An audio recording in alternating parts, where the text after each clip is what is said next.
bonne année! J'espère que la lumière ça va parce que comme il n'y avait pas de lumière du tout dehors, j'ai rajouté une lumière là et je sais pas du tout si ça va. Bon, du coup, pour terminer l'année 2015, j'ai décidé de vous faire une vidéo en deux parties. Alors la première partie, je vais vous présenter les 5 BD que j'ai préférées cette année. Enfin, j'en ai trouvé 5 auxquels j'ai pensé en premier, mais il y en a tellement que j'ai aimé que c'était un choix cornélien. Donc si j'en ai oublié, c'est pas que j'ai pas aimé forcément, ou je sais pas, c'est juste que c'est les premières qui me sont venues en tête. Ensuite, je vais vous faire une deuxième vidéo qui sera la deuxième partie de celle-là, où je présenterai une BD franco-belge, un manga et un comics que j'ai particulièrement aimé cette année. Donc on commence tout de suite avec mes 5 romans graphiques préférés de l'année. Ils sont pas du tout classés par ordre de préférence parce que alors là, déjà pour en choisir 5 c'était impossible, mais alors vraiment trouver un ordre de classement de préférence c'était genre juste impossible. Donc vraiment ils sont juste dans le désordre. Et on commence tout de suite avec À boire et à manger tome 3 de Guillaume Long. Donc je vous l'avais déjà présenté dans une vidéo, une chronique un peu avant, je crois que c'était autour du mois de juin. Donc n'hésitez pas à aller dans les préférences et sinon je vais essayer d'insérer un lien là, même si j'ai jamais vraiment trop compris comment ça marchait. Je vais essayer de vous faire cliquer sur l'image pour vous emmener directement sur ma chronique. Ensuite je vais vous parler de Ce n'est pas toi que je veux de Fabien Toulmé. Alors avec cette BD je triche parce qu'elle est parue en 2014 mais je l'ai découverte qu'en 2015, donc je me suis dit que ça passait quand même sur le qu'elle est partie. Elle est parue en octobre 2014, donc fin 2014, donc c'est presque 2015. Cette BD, c'est une BD absolument géniale. J'avais commencé à tourner une chronique, j'avais tourné une chronique à propos de cette BD, mais en fait, le résultat me plaisait pas du tout, pour plein de raisons. Et du coup j'ai pas publié cette chronique, mais je regrette un peu parce que vraiment c'est une super BD. C'est l'histoire de Fabien Toulmé, donc l'auteur, qui raconte la manière dont il a accueilli sa deuxième fille qui s'appelle Julia et qui est une petite fille un peu particulière puisque elle est née avec un petit chromosome en plus, elle est atteinte de la trisomie 21 et en fait il raconte vraiment comment un père reçoit sa fille, c'est vraiment une histoire de paternité en fait, d'accueillir un nouvel enfant, comment ça se passe. Là c'est en plus un enfant un peu particulier, mais c'est fait avec tellement d'amour et de franchise que même quand ça devient même quand c'est très dur, même quand tu utilises des mots forts, même quand c'est toujours extrêmement juste et vraiment c'est tellement sincère comme témoignage qu'on se sent forcément happé dedans. En gros, on ressort de cette BD en ayant l'impression d'avoir compris des trucs, même si on n'a pas forcément tout compris, on a l'impression d'en savoir un peu plus et d'être un peu grandi à l'intérieur de soi.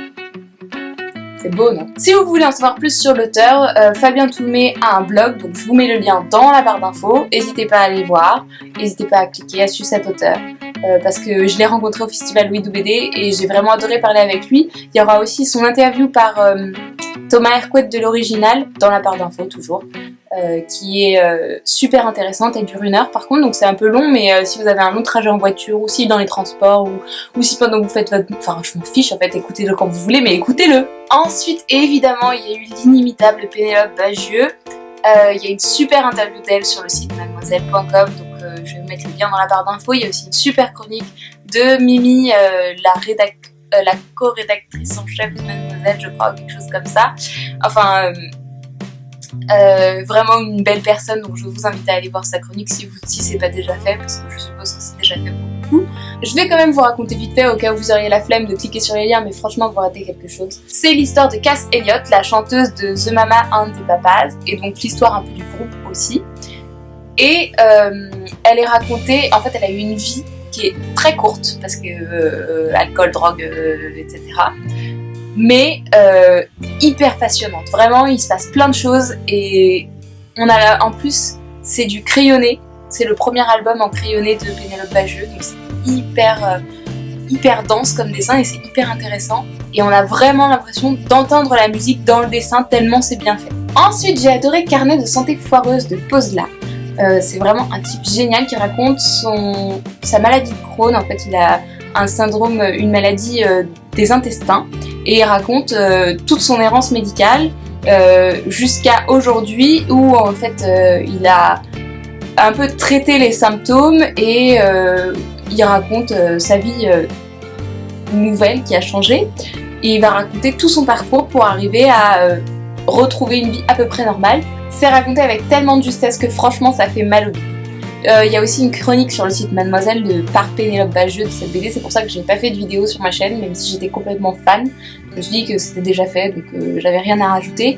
Mais vraiment, allez la voir et lisez cette BD. En plus, j'ai eu la chance de rencontrer Posla en dédicace à la librairie La Rue de Cabule, et c'était vraiment un type génial. Il a pris le temps de dessiner. En plus, il a raconté qu'il faisait du graphe, et donc c'est vrai que dans son dessin, on ressent le côté un peu street et en même temps hyper fouillé, et c'est vraiment agréable. C'est un dessin différent de ce qu'on a d'habitude et pourtant qui est hyper agréable. En plus, il a dessiné plein de fois pendant qu'il avait, pendant son syndrome, pendant ses traitements, en même temps qu'il vivait les choses, il dessinait son autobiographie entre guillemets, et du coup les dessins sont vraiment saisissants de justesse et d'authenticité en fait. On rentre vraiment dedans. Pour finir, je vous présente la BD The Spectator de Victor Housneau. Donc je vais faire une chronique là-dessus très prochainement parce que j'ai promis à Victor Housneau que je le ferai et que c'est une BD géniale qui le mérite amplement. Elle va sortir en plus très prochainement chez Gallimard.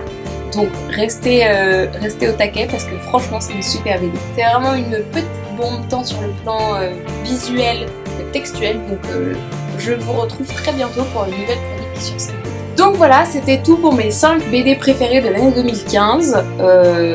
Avec un peu de triche puisqu'il n'y en a qu'une qui est parue en 2014. En fait c'est vrai que la moitié de l'année 2015 je l'ai passée à Londres.